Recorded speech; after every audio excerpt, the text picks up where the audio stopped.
மகாபாரதம் பாகம் 19 ஜராசந்தன். இந்திரபிரஸ்தத்தில் பாண்டவர்கள் மிகச்சிறப்பான ராஜ்ய பரிபாலனம் செய்து வந்தார்கள்.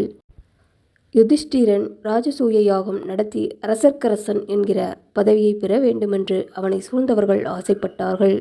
அந்த காலத்திலும் சாம்ராஜ்ய மோகம் இருந்ததாக காண்கிறது. இந்த விஷயத்தை பற்றி யோசனை செய்வதற்காக கிருஷ்ணனுக்கு சொல்லி அனுப்பினான் தர்மபுத்திரன். தன்னை பார்க்க விரும்புவதாக செய்தி வந்ததும் ஜனார்தனன் துவாரகையிலிருந்தே வேகமான குதிரைகளை பூட்டிய வாகனம் ஏறி புறப்பட்டு இந்திரபிரஸ்தம் வந்து சேர்ந்தான். ராஜசூய யாகம் செய்யும்படியாக சிநேகிதர்கள் சொல்லுகிறார்கள். எவன் எல்லா ராஜாக்களாலும் பூஜிக்கப்படுகிறானோ அவனே ராஜசூயம் செய்யவும் அரசரக்கரசனாகவும் தகுதியுடையவன். நேர்தான் இதை பற்றி எனக்கு சரியான யோசனை சொல்லும் தன்மை வாய்ந்தவர்.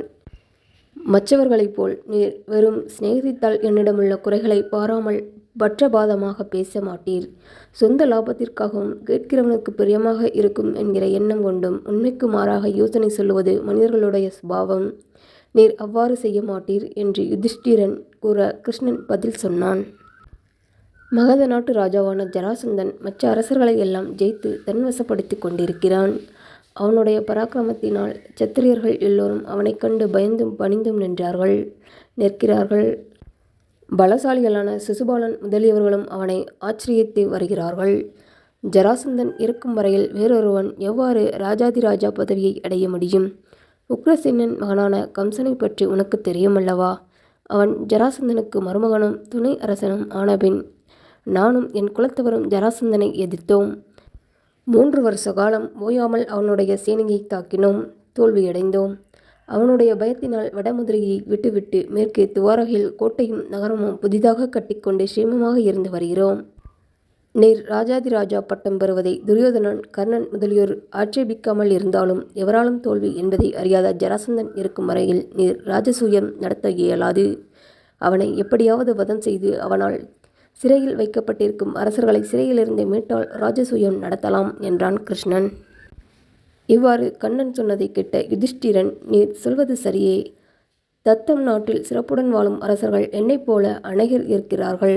அடைய முடியாத பதவியை பற்றி ஒருவன் ஆசைப்படுவதில் பயனில்லை. சாம்ராட் பதவியை என்னை போன்றவன் விரும்புவது தவறு.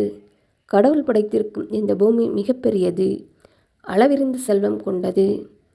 தத்தம் நாட்டில் அரசு புரிந்து கொண்டு அநேக ராஜாக்கள் திருப்தியாக இருக்க முடியும். ஆசைக்கு அளவில்லை. ஆகையால் நான் இந்த சாம்ராஜ்ய பதவி யோசனையை விட்டுவிட்டு இருப்பதை வைத்துக்கொண்டு திருப்தியாக இருப்பதே நலம். பீமன் முதலானோர் இந்த பதவிக்கு ஆசைப்படுகிறார்கள். ஜராசந்தனை கண்டு நேரே பயந்திருக்க நாங்கள் எம்பட்டு என்றான். தர்மபுத்திரனுடைய அடக்கம் பீமனுக்கு பிடிக்கவில்லை.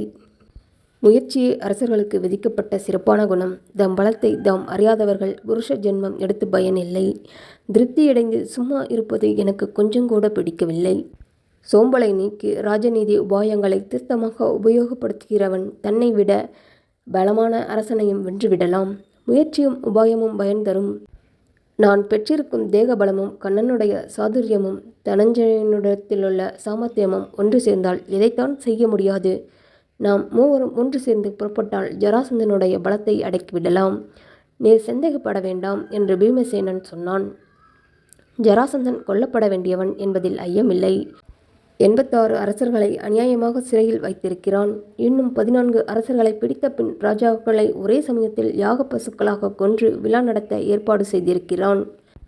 பீமனும் அர்ஜுனனும் ஒப்புக்கொண்டால் நானும் சேர்ந்து மூவருமாய் போய் யுக்தியால் அந்த கொடியவனை வதம் செய்து சிறைப்பட்ட அரசர்களை விடுவிக்கலாம். இந்த யோசனை எனக்கும் சம்மதம் என்றான் கண்ணன். யுதிஷ்டனுக்கு இந்த ஆலோசனை சரியாக தோன்றவில்லை. சாம்ராஜ்ய பதவி மோகத்தினால் ஏமாந்து போய் என் 2 கண்களைப் போலுள்ள பீமாச்சுனர்களை இழக்கும்படி நேரிடலாம். இந்த அபாயகரமான காரியத்துக்கு அவர்களை அனுப்ப எனக்கு பிடிக்கவில்லை. இந்த யோசனையை விட்டு விடுவதே நலம் என்றான். பிறகு தனஞ்சயன் பேசலானான். புகழ்பெற்ற குலத்தில் பிறந்த நாம் பராக்கிரம செயல்களை செய்யாமல் வாழ்நாட்களை முடித்துவிட்டு உயிர் நீப்பதில் என்ன பலன்? வேறு எல்லா நற்குணங்களிலிருந்தும் காரியத்தில் பிரவேசிக்க மனமில்லாத பராக்கிரமமற்ற சத்திரியர்களுக்கு புகழ் இல்லை. வெற்றிக்கு காரணம் உற்சாகம்தான். செய்ய வேண்டியதை ஊக்கத்துடன் செய்தால் பாக்கியம் அடையலாம். சாதன பலன்கள் இருந்தும் ஊக்கம் இல்லாமையால் அந்த சாதனங்களை உபயோகிக்காமல் ஒருவன் தோல்வியடையலாம். தன் பலத்தை தான் அறியாமல் இருப்பதும் ஊக்கமில்லாமல் இருப்பதும் பெரும்பாலும் தோல்விக்கு காரணமாக இருக்கும். இந்த காரியத்துக்கு நாம் தகுதியுள்ளவர்கள்.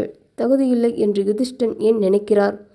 விருத்தாபியம் அடைந்த பின் நாம் கஷாயம் சரித்து வனத்தில் விரதம் நடத்தலாம். இப்போது குலதர்மத்திற்கு இயந்த பராக்கிரம செயல்களில் ஈடுபடுவோம் என்றான். இதை கேட்ட கண்ணன் மகிழ்ச்சியடைந்தான். பரத குலத்தில் குந்திக்கு மகனாக பிறந்த அர்ஜுனன் வேறு என்ன யோசனை சொல்லுவான்? மரணம் அனைவருக்கும் நேர்ந்தே தீர வேண்டிய விஷயம். யுத்தம் செய்யாமல் இருப்பதனால் யாரும் மரணத்திலிருந்து தப்பியதே கிடையாது. நீதி சாஸ்திரங்களின்படி தகுந்த உபாயங்களை பிரயோகித்து பிறரை வசப்படுத்தி கொண்டு ஜெயம் பெறுவதே சத்திரியனுக்கு உரித்தான கடமை என்றான். முடிவில் ஜராசந்தனை வதம் செய்வதே கடமை என்று எல்லோரும் தீர்மானித்து யுதிஷ்டனும் ஒப்புக்கொண்டான். பல்லாண்டுக்கு பின் வரப்போகும் காலத்தில் பயன்படக்கூடிய விஷயங்கள் மகாபாரதத்தில் காணப்படும் என்பதற்கு இந்த சம்வாதம் ஒரு உதாரணம்.